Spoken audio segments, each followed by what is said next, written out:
अच्छा बच्चों, हमने ना ये सेकंड ईयर का स्टार्ट किया हुआ था क्या?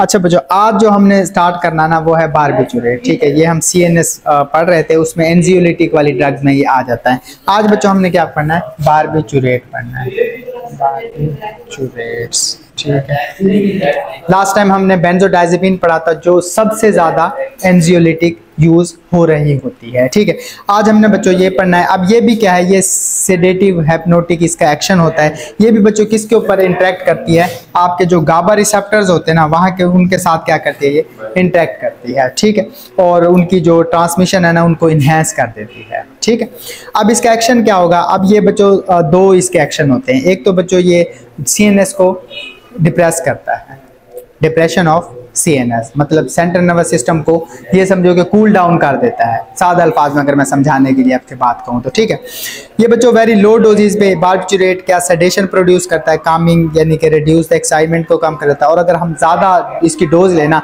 फिर ये हाइप्नोसिस काज कर रहा होता है। ठीक है, उसके बाद एनेस्थीसिया होता है जिसमें लॉस ऑफ सेंसेशन और लॉस ऑफ फीलिंग हो जाती है। ठीक है, और फाइनली फिर बंदा कोमा में, अगर काफ़ी ज़्यादा डोज ले ली है तो उसके बाद फिर डेथ की तरफ बंदा चला जाता है। ठीक है, और उसके बाद बच्चों किसी भी डिग्री ऑफ डिप्रेशन पॉसिबल है, डिपेंड अपॉन द डोज। ये बच्चों ऐसे है कि देखो अगर थोड़ी सी ना बिल्कुल लो डोज लेंगे, ठीक है, तो उससे ना आपकी एक्साइटमेंट कम होगी। क्या होगी बच्चों? एक्साइटमेंट कम होगी। ठीक है, इससे आपने डोज थोड़ी सी बढ़ाई तो आपको क्या आ जाएगी? स्लीप आ जाएगी। ठीक है, फिर डोज थोड़ी सी बढ़ाई तो फिर किस में जा सकते हो बच्चों? कोमा में। फिर डोज बढ़ाई तो फिर बच्चों किधर जा सकते हो आप? डेथ की तरफ जा सकते हो। ठीक है, ये CNS पे जो उसकी मतलब डिप्रेशन करता है ना, वो डिपेंड किस पे कर रहा होता है? डोज के ऊपर। जितनी हम डोज देंगे उसका वही वाला इफेक्ट हमें आ रहा होगा। ठीक है, दूसरा बच्चों, अब जाहिर सी बात है, हमें पता है कि आपका जो बच्चों ब्रेन है ना, फॉर एग्जांपल ये एक ब्रेन है। ठीक है,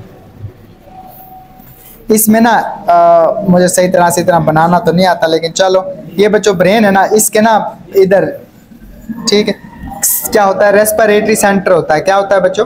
रेस्पिरेटरी, जो हमारी रेस्पिरेशन को क्या कर रहा होता है? कंट्रोल कर रहा होता है। तो जब हम बारबिचुरेट रहते हैं ना, तो वो जो हमारा रेस्पिरेटरी सेंटर है ना, वो भी क्या हो जाता है? डिप्रेस हो जाता है, जिसका नुकसान क्या होता है कि हमारा रेस्पिरेटरी सिस्टम काम करना छोड़ देगा और हम क्या डेथ की तरफ जा सकते हैं। ठीक है, ये इसका, क्योंकि कीमियो रिसेप्टर होता है हमारे ब्रेन में जो CO2 को चेक कर रहा होता है और हाइपोक्सिया को चेक कर रहा होता है। जब वो काम ही नहीं करेगा तो वो बॉडी में ना हाइपोक्सिक स्टेट को चेक कर सकेगा, ना CO2 की कंसंट्रेशन को चेक कर सकेगा। तो इससे वो डिप्रेशन, और फिर हम किसकी तरफ जा सकते हैं बच्चों? डेथ की तरफ जा सकते हैं। ये थे बच्चों इसके एक्शन। ठीक है, अब अगर बच्चों मैं बात करूँ ना कि इसका हम यूज कहाँ कहाँ करते हैं, थेराप्यूटिकल यूज कहाँ कहाँ होगा इसका।